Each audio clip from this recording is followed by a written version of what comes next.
Welcome to the National Initiative for Cybersecurity Education. I'm Dan Manson. It's my pleasure today to have Lily Morningstar. Lily is an instructor focusing in cybersecurity for the Computer and Information Technology Department at the College of Southern Nevada. Welcome, Lily. Hello. I always like to know how someone got started in computers and cybersecurity and how that led to cybersecurity competitions. How did you get started? I can literally say that I'm been with computers all my life. I'm second generation of IT geeks in my family. My dad was big IT geek. And when I was 8, I told my dad, I want computer. He told me, okay, you want computer, build one. And I was like 8, 9. I'm like, what do you mean build? So he brought all hardware and he's like, you want your own computer? Let's start it. And I can say that my career as IT professional started back then. Around age 12, I was already working in the field in Russia, helping my neighbors to install Windows, to update Windows, to fight viruses, and of course, educate them how to use computers. And I graduated high school really early. We didn't have formal computer science classes in our high school because I'm from small town, south of Russia, and we were way behind in technology progress. And when I started my college, my offer to the principal of the school that my dad and I will build computer class. And my dad was willing to donate. Basically, he was donating his old computers to computer class.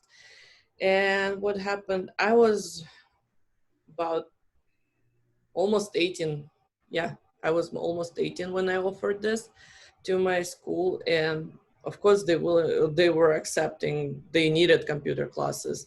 And it was 2002, 2003, when progress should be going forward and students still didn't know how to turn on computer, which was ridiculous. But the problem was, after they got computer class, they couldn't find any computer teacher. And principal asked me, do you think you can teach? And I was like, sure, why not? Let's try. So I was 18, and September 1st, when we started school year, teaching some of the high school students that were older than me. I cannot really say right now that I was a great at teaching at that point, but it was something exciting, something new. And the way I created those classes, more like club meetings. Mm-hmm. Students didn't feel pressure. They didn't have this kind of like scare to go to my class because they thought about me more as a friend who teach them stuff than a teacher. More of a coach. More a coach, yes. And I can say for sure that 2 years in teaching high school was experience that actually got my path into education. Mm-hmm. So I graduated in 2004 with my bachelor in applied mathematics. And I started taking a master's degree from the same school in education with concentration in computer science. After graduation, I expedited myself from Russia to United States. I moved here as a student. I was doing my MBA program and I was taking my language classes for many years. I wasn't really concentrating on my IT career because, as any immigrant would understand, when you get into the new country, you have to learn not just language, you have to learn culture, you have to sort of understand the way people communicate with each other. Mm-hmm. because what was acceptable in my country might not be acceptable here. And around 2012, I opened my own business. It was Matpelika Group. I started offering computer services to people in Los Angeles. Computer repair, website design, graphic design, you name it. Around 2013, I also opened a tutoring center because this education background that I had. And I strongly felt like I want to do more, and I can. So I opened tutoring center, and at first it was 5-6 students, but by the year 2016, we already had 50 students in the center.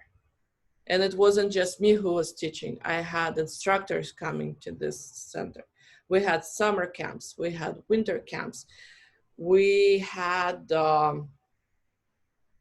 so many activities, and not just computer related activities. We had art, music classes. So it's expanded so big. And you know, when you reach certain like level in your career, when you understand, I want more and something different.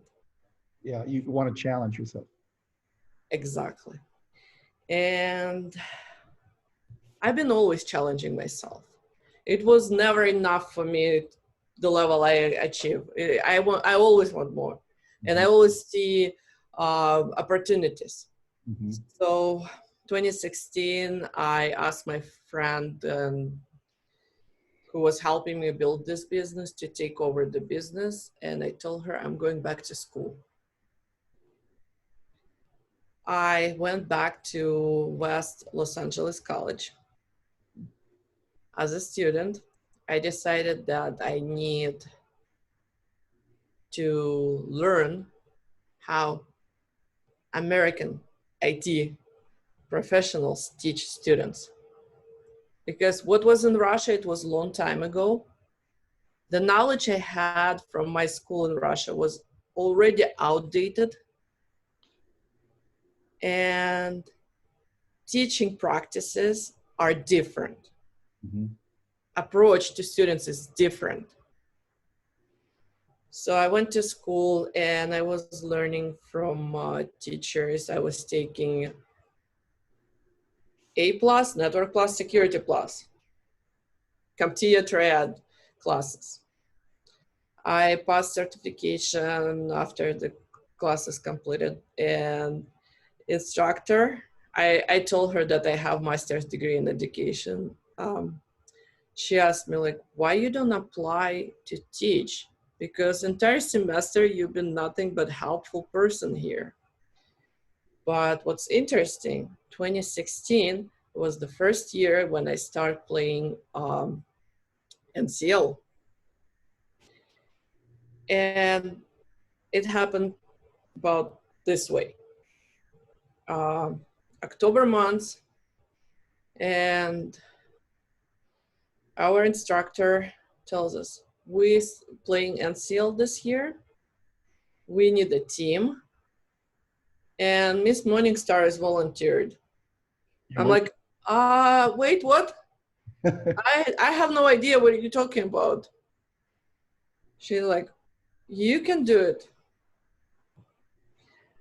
And I could. I was surprised myself how much I knew and how much I was willing to learn through the game. And when we had individual games, before rules of NCL became so strict, but during individual game, I was helping my students, my team, by giving them links where they can find information, explaining them how to find this information. So when you teacher here in your heart, you just don't give the answers, right? You probably understand this.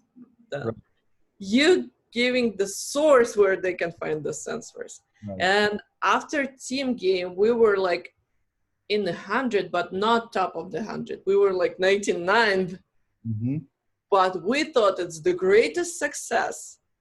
And our instructor told me that it's the first time since they start playing NCL, West LA team got in the 100. What did they like about playing NCL? And this was the first time for you. What did you like about playing? I I can say for sure that I like challenges. Mm-hmm. Entire NCL is just like a jigsaw puzzle.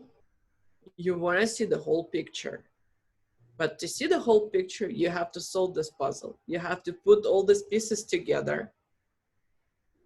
And what is more exciting for me back then is not even points that we were earning. It's not even the place we were in, Mm-hmm. but to realize that I learned something new, that I was able to explain this, that Mm-hmm. I learned to other cohort, and that I can actually implement this knowledge somewhere in real life and practice now. You've been involved with NCL since then. How do you compare playing NCL to what you do as a teacher in the classroom with the book and the assignments? Since 2016, of course, I got more experience. Mm-hmm. I I cannot have the same feeling that I had for the first time when I played NCL. But you probably understand, and many of you probably understand that when you're going to the new town for the first time, you have this excitement. It's all interesting. It's so much fun. And then when you're coming back next year to the same town, you're still excited. Mm-hmm. You're still enjoying being there. But this feeling of something new that you never had before, Mm-hmm. of course, not there. So I absolutely love NCL. I made NCL required for my classes because I think this competition gives to students more opportunities to learn actual hands-on skills that they will need when they will apply for jobs. Let's At the same time, I feel like challenges are repeating themselves from year to year. I want something fresh. So the more creative, the more new the challenges, the better. Like since 2016, challenges for pickup file analysis Mm-hmm. had been very similar, Mm-hmm. very similar. And more than that, the last game in April, one of the challenges was exactly the same that we had a couple years ago. And I understand it takes time to Mm-hmm. create new challenges. I understand it takes creativity to create new challenges. Mm-hmm. But I think for people who played for more than a couple years, Mm-hmm. it feels like it's repeating itself. Let's talk about the club at CSN. I moved out to Las Vegas from Southern California at the end of 2017, but during 2017 I was visiting the campus and I was really impressed with the enthusiasm and the excitement, that they had starting a new cyber club. To me, a cyber club is an X factor in any program, especially in a cybersecurity program, because a good club can do things we'll never do in a traditional class. And they got excited about playing in competitions, and including NCL. And you're the advisor for the club. What is it that you see as the goal of the club in terms of having this learning process and having it more hands-on outside the classroom? What do you, when a club is doing certain activities, you really get excited? What are the activities you look for? I can say for sure that clubs are important in cybersecurity learning. As I mentioned earlier in our conversation with you, Dan, that students learning from the book They are not learning. You can read the book, you can watch videos, and all you know that the other person knows how to do this. Mhm. Until you do your actual hands-on, your lab, more than once, because once is not enough. Once is enough to get you graded. One time to do your lab is never enough to make it your skill. Mhm. That's why I told to my students, don't complain about failing labs. Do them as many times as you can, as your time Mhm. lets you. The more times you do, even the lab fails at the end, even if you not get a pass, the more times you do your lab, the more likely you will remember it. You will have mostly like muscle memory. So in clubs, we able to step aside from the book and let students to experiment. Mhm. NCL is a perfect resource for our clubs because we don't have to make up our own challenges and tell them, okay, today we're gonna do pickup analysis. Mhm. Because guess what? When they have to compete, and first they have to compete with each other, and they got excited. They want to show they're better than his friend, Mhm. and they try to do better. As I said, when you're doing this for your grade, you most likely do it just once, submit it, and forget about it. But when you're doing for your own pride, Mhm. that's when you're willing to give 100%.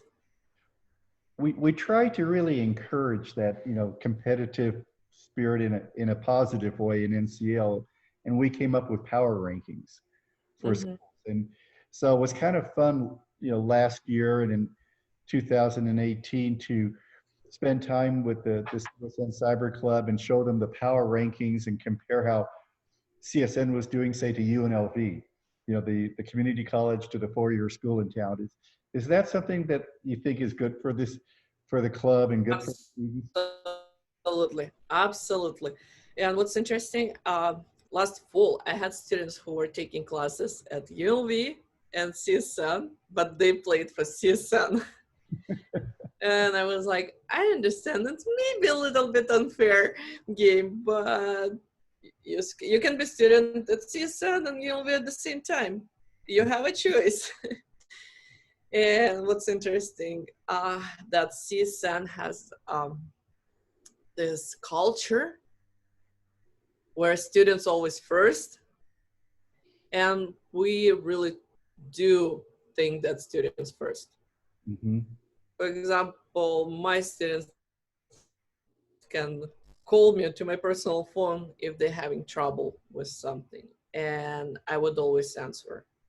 And during competition, it gets even more exciting because they have my contact, and sometimes it's Sunday evening before the last moment when we have to finish our games, and my phone getting red because they keep texting me and calling me and like. One of the things I love about the CSN Club is the Discord channel. It's always active.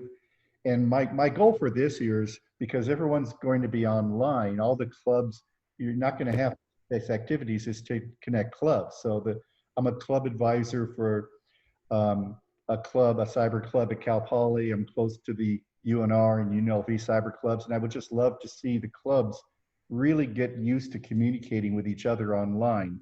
But CSN does a wonderful job with its Discord channel. Can you talk about how the club uses Discord? I'll take my own pride on that. As a part of Shadow Syndicate, it's local cybersecurity group here in Las Vegas, I realized how important and how useful Discord can be. And I know there are many apps that similar to Discord chatting, but what we want to be when we are instructors, we want to be close to students, right? We want to adopt their environment to make their learning more comfortable. Because if they're feeling uncomfortable, unsure, most likely they're going to say, I don't want that. Mm-hmm. So when I started working at CSN, I needed this tool to communicate with my students efficiently. I absolutely hate it when they keep calling me in during the weekend because I want my personal time too.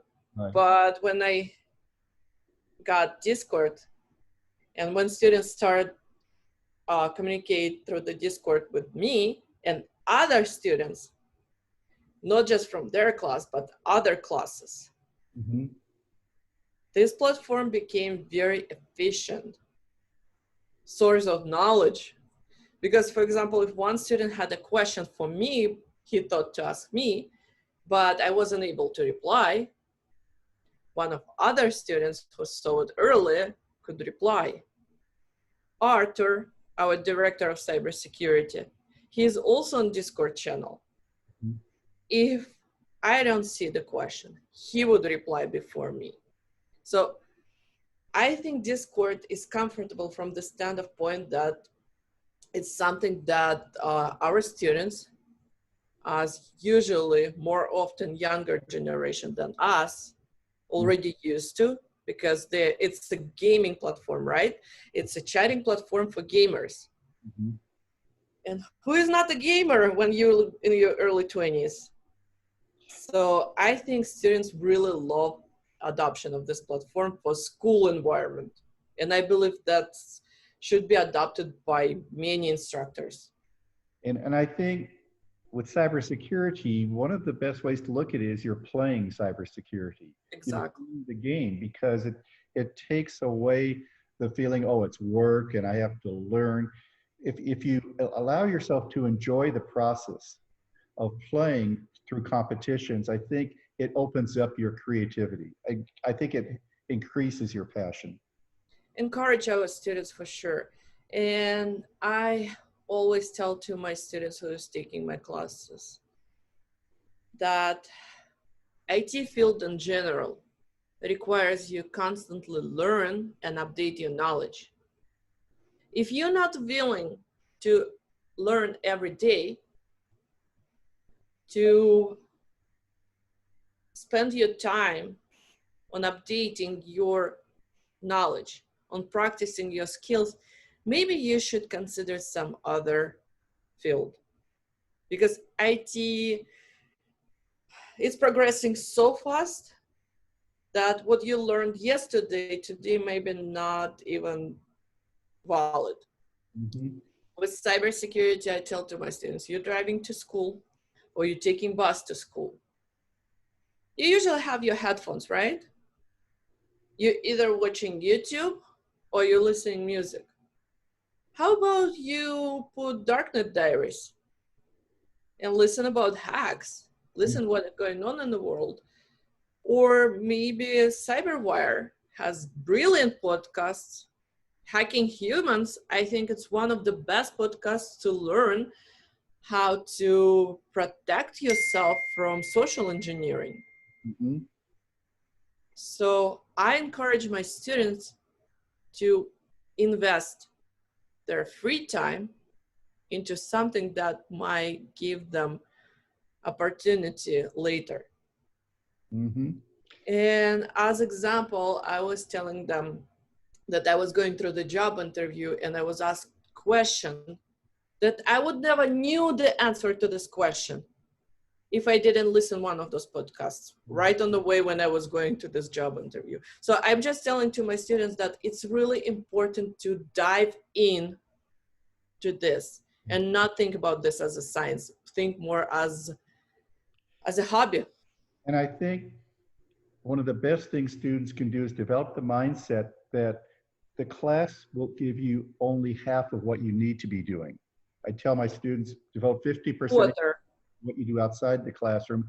And when you interview, what's really going to make the impression is not saying what you did in a class, but what you did on your own, what you learned on your own. And if you talk about a competition, you really talk about how you solved a difficult problem.